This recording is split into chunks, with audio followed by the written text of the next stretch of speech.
An all-new episode of The Mitch, Lafon, and Jeremy White Show. Tuesday at noon. Available wherever you stream. We are speaking with the one and only Richie Faulkner, guitarist for Judas Priest. They are coming to Place Belle in Laval, Quebec on April 11th. And as we say here in Montreal, bonjour, Richie. Comment allez-vous? How are you? Mitch, very good to be here. Very nice to see you. I'm just admiring your massive neon sign in the back there. It's very impressive. I really like that. I know. It looks much better than an empty room in the background. That's pretty killer, man. That's pretty killer. I like that. And as you can see on the speakers, it says AC/DC. So you gotta like that. Yeah, of course. You gotta like that. Just real quick. So you're coming to Place Belle. You're on this tour. Talk to me a little bit about this this tour, because it's been frustrating. You had to start, then you had COVID, and then you had your heart thing. Not that I'm trying to be diminutive, but here we are. It's happening finally. Yeah, man. It was frustrating. I mean, obviously, as you said, with the COVID thing, we got out on the road and, we went through the whole rehearsal process. And, after COVID, to get through the rehearsal, we went through the rehearsal process thinking, is someone going to get it? No one got it. We got into production rehearsals. No one got it. We got on the plane, got out to the States. We're in the States. We're on the road. We're on tour. We're actually doing it. And then someone someone let the whole tour down and we had to all go home. Ironically, it wasn't because of COVID. Right. But even last year, it was just such a release for us as a band, and you could see it in the fans' eyes as well. Just a release to be back out at a heavy metal show after COVID. And obviously, any show is going to be exciting, but I think, just the way a heavy metal show is, the volume, just that release of energy at a heavy metal show is second to none. So fortunately we're back out now on these rescheduled dates. And it's that same release of energy. The world has kind of opened up a little bit more since then. So everyone's out enjoying life a bit more. Yep. It's a blast, man. It's a blast to be personally back out on the road with the band and playing these songs and, for these fans. And we're looking forward to coming and seeing you very soon as well. So let me ask you about this. I've had 2 heart surgeries myself. And of course I worry about aftercare and what I have to do and not do and so on and so forth. Mm-hmm. What has that meant for you? Because you're back out on the road, and I have to say, I'm incredibly surprised, but also incredibly happy, because it's like, he's moving on, which is great. But what is the aftercare? Do you have to worry about your diet? Do you have to sort of not run around on stage as much, or are you just good to go? It's a little bit of that. I have to keep up the cardio stuff.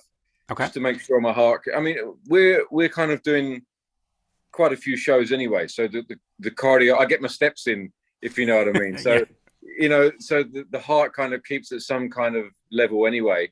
And if we have a couple of days off, I get in the gym here and just keep my heart at some kind of level, so it stays used to working at that level. Okay. My diet has to change. I have to keep my vitamin K down, right? So it's more of a blood clotter maintenance that I have to be on top of. So it can't be too thick, it can't be too thin. Right. So no greens. I can't eat minimal leafy greens to keep the vitamin K low and keep the blood nice and thin and flowy. And apart from that, it's business as usual, really. Just watch the heart rate, watch the blood pressure.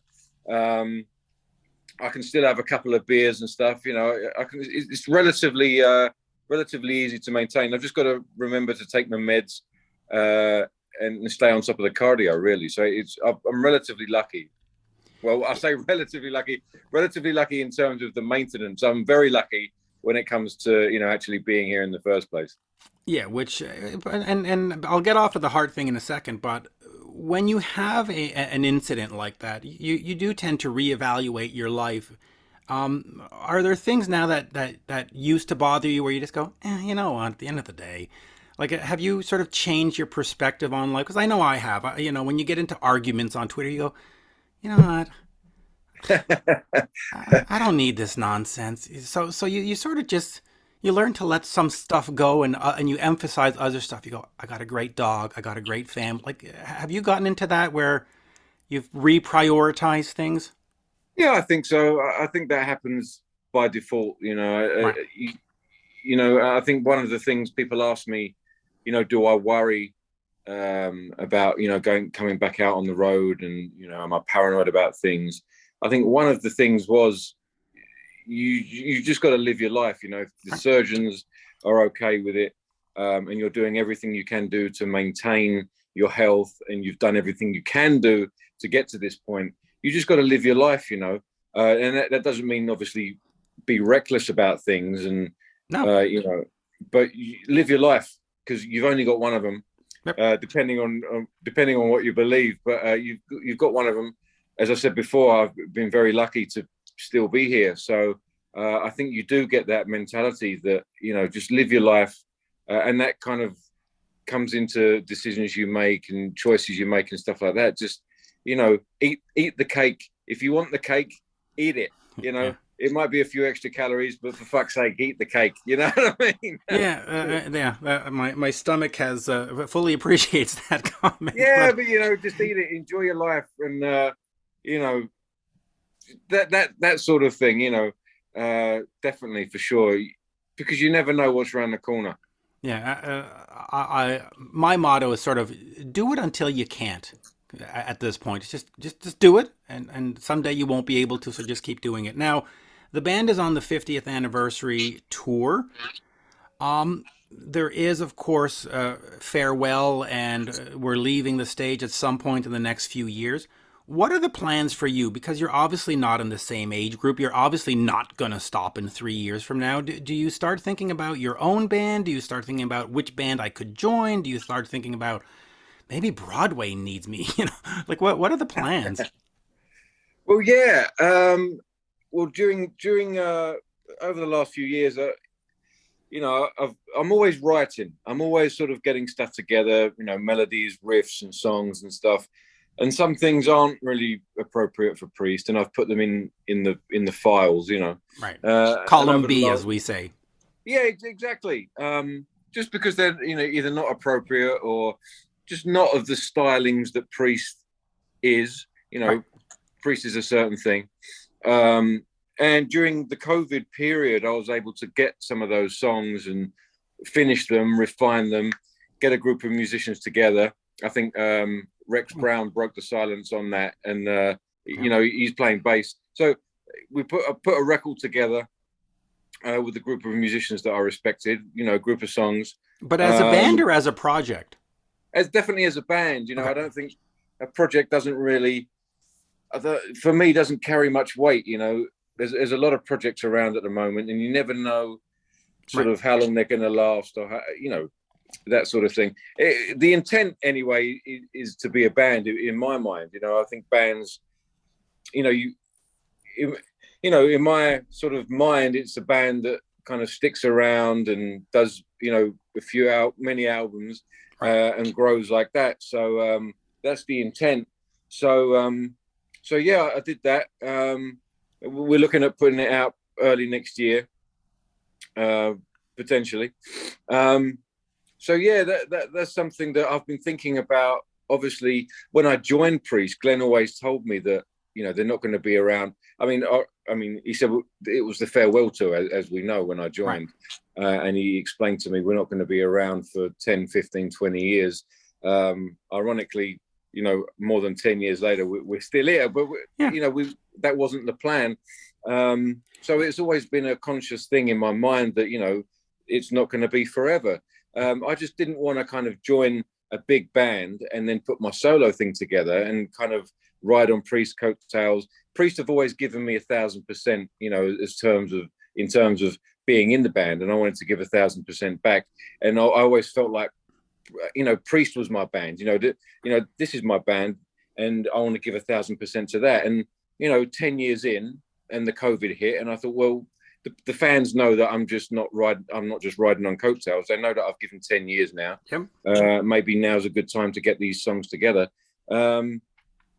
So that's what I did, really. So we'll see what the future holds. And obviously, Priest is my priority. and we'll work around that. But yeah, we're looking forward to seeing, what the future holds with the other lot as well. I'll ask you a bunch of follow-ups on that. First of all, when you say you give 1,000%, I have to say the fans have also given you 1,000%, and it's remarkable when you watch it from the sidelines like me, and you go, "Wow, there's no they should bring back this guy, or he's not as good as the fans have embraced you." Just quickly talk to me about that. The fact that you weren't one, because when there's a replacement guy, there's always controversy. There's always he's not as good. They love you. You've been embraced like I've never seen a replacement player be embraced. Just quickly talk to me about how that must feel, not having to be part of that debate of he's not as good at. They love you. I mean, I've been incredibly fortunate, and I'm incredibly grateful. Yeah. The fans have been. I mean, there's been some. It's only natural, I think. For fans that are so passionate. And Ken was in the band for 40 years. I mean, it's only natural that people are going to have those kind of, it's like Di'Anno and Dickinson. People are going to prefer one over the other, and that's only natural. But the fans have been incredibly welcoming, and right from the word go, they, we all know, everyone works hard for their money, and they buy their tickets, and they come down, and they check the band out with a new guitar player after 40 years, and that's a massive thing, and they've always been supportive, they've always been welcoming and accepting, and I can only thank them for that. After all this time, it's been incredible, really. I can only thank them for that.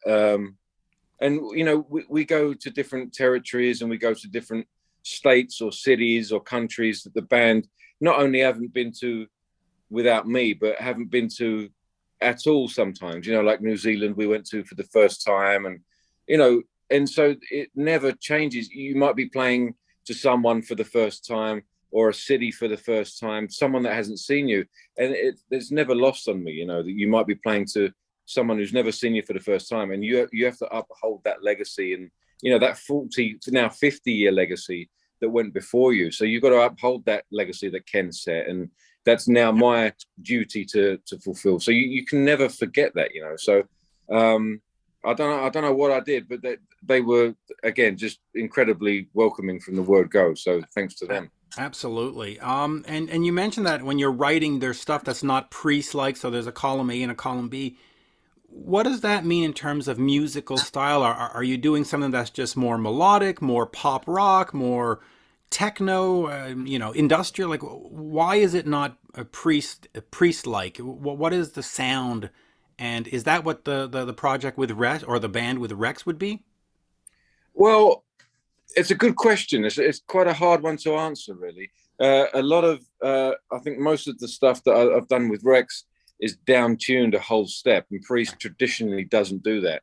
So that's just one example that I can give, that, Priest is traditionally standard tuning, or in some cases half a step down. Right. So, when you tune it down a whole step, it gives it a different tonal quality that doesn't sound like Priest. I know Priest have done that, but traditionally doesn't really sound like Priest, as we classic Priest. So that's just one thing. It's a different vocal style. I won't tell you who the vocalist is yet, but it's a different vocal style. There are elements of Priest in there.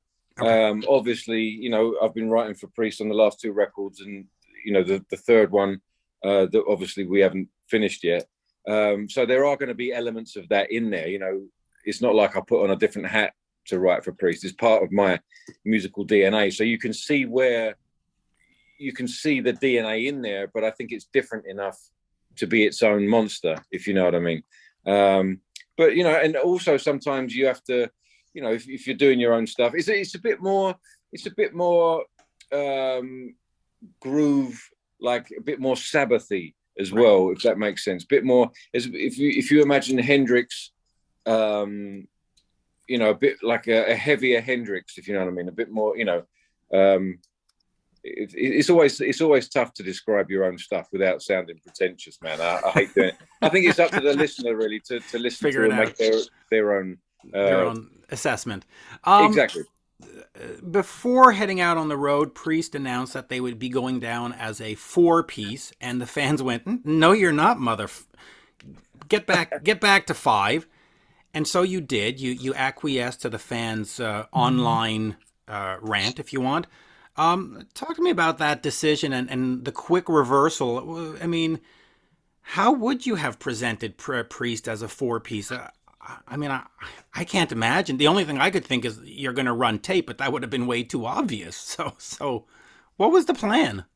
Well, it was always it was a definite thing that we weren't going to run tape. There'd be no point. Well, it'd be too obvious. It'd be like, dude, just hire a freaking guitarist. I mean, come on. Well, that's exactly the point. There'd be no point in removing a guitar player to then replace the parts with tape. You know, we might as well just keep the guitar player.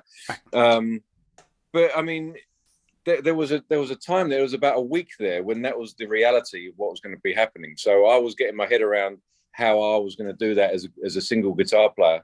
You know, and I was getting my head around it. A lot of it was going to be, you know, what Brian May does with delays and stuff like that. Right. And he's been doing that since the 70s. You know, it's not anything new.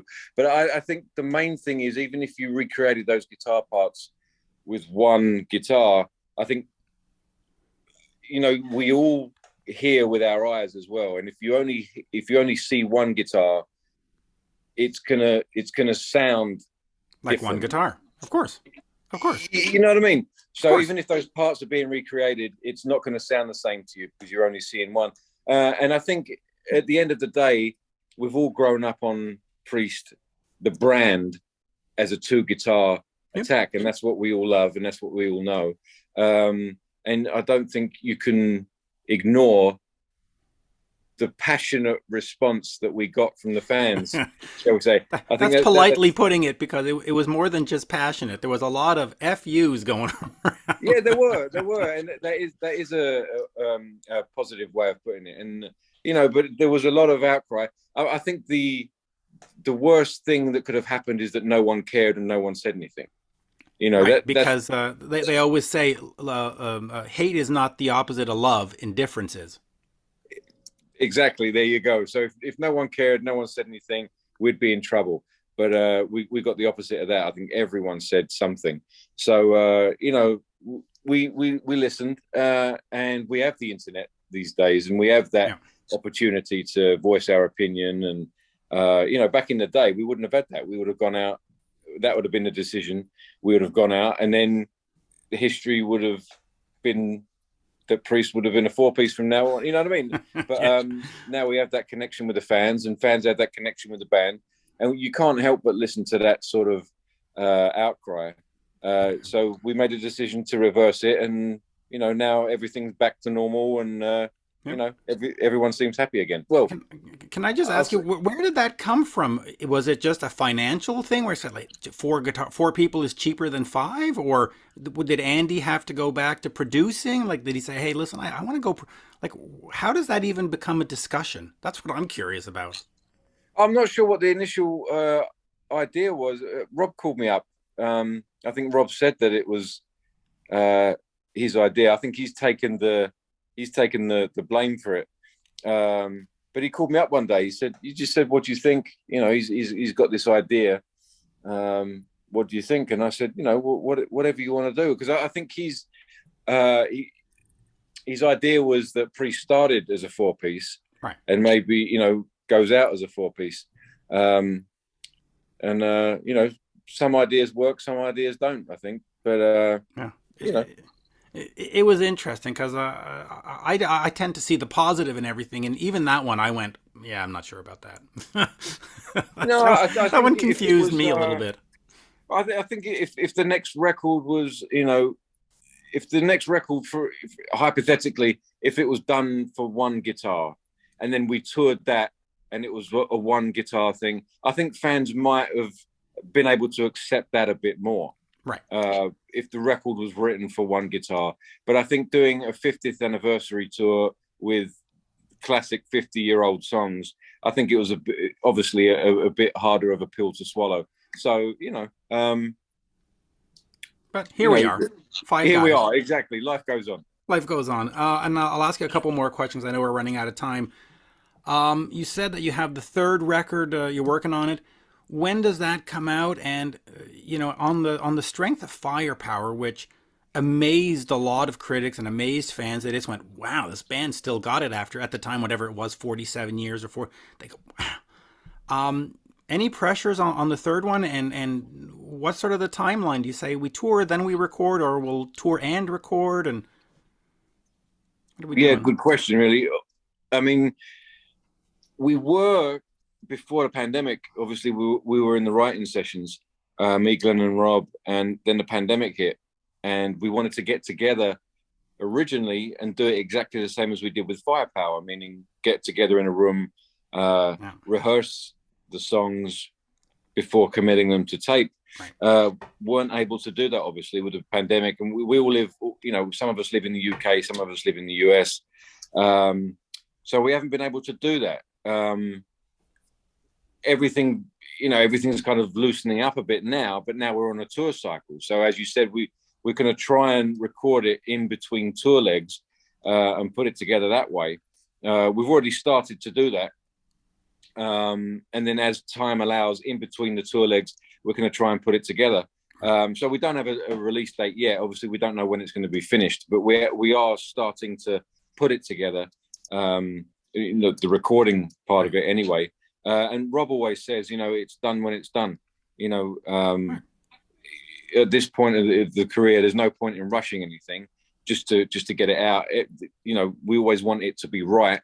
So it's done when it's done, and when it's done, you'll know. But there is an effort to kind of get it done now and get it out. There's some great songs kicking around, and as far as the pressure after Firepower, I mean, I know the guys have gone through it a few times, but I've never had a record that's been so critically acclaimed like that, Yep. And then have to follow it up. So for me, it's like quite an interesting education, really, on what do you do next? How do you follow up something like that reach so many people in a positive way, and then do something that's quote unquote better? I mean, can you? I mean, people have got such a relationship with Firepower and have for so long now.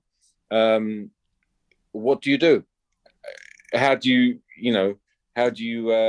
reach people again in the same way, or you have to do something different? Right. Is that going to connect? You just got to do what comes from the heart and what you think is the right thing to do. So, and then let it go. Put it out there.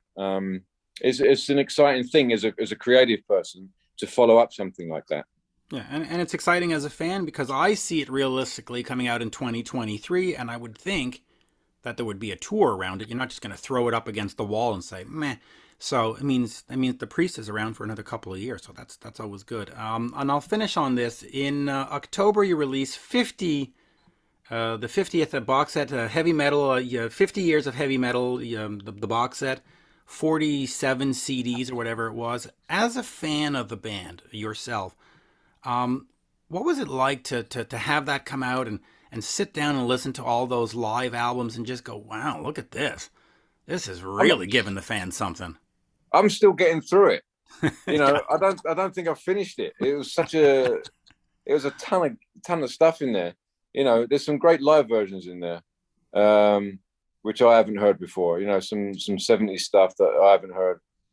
So that was the interesting stuff for me.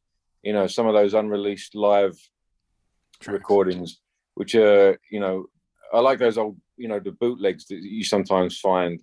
So hearing unreleased live Priest stuff is always, with proper sound quality, was the high point for me. But yeah, I mean, it was a wealth of material, a wealth of stuff, and beautifully put together as well. It's something, really to treasure, like a keepsake. So I was really proud of the guys for what they put together with that. Yeah, you almost don't want to listen to it because you don't want to, crunch up the packaging. You just just leave it, Exactly. Just leave it like that. Anyway, of course, April 11th here in Montreal, the tour continues over onto Europe, and then hopefully that tour with Ozzy that's been on and off and on and off and on and off will continue. And who knows? Maybe we'll see a Priest Black Sabbath tour at some point, even though they're technically retired, but we know how that is. Yeah, you never know, man. You never know. That would be fun. There you go. Merci, monsieur. Always a pleasure. And there you go. Thank you. Nice one, Mitch. It's a pleasure. We'll see you in a matter of days. Yeah, in about 2 weeks. Nice one. All right, mate. Take care. Cheers. Bonsoir. Bye, mate. An all-new episode of The Mitch, Lafon, and Jeremy White Show. Tuesday at noon. Available wherever you stream.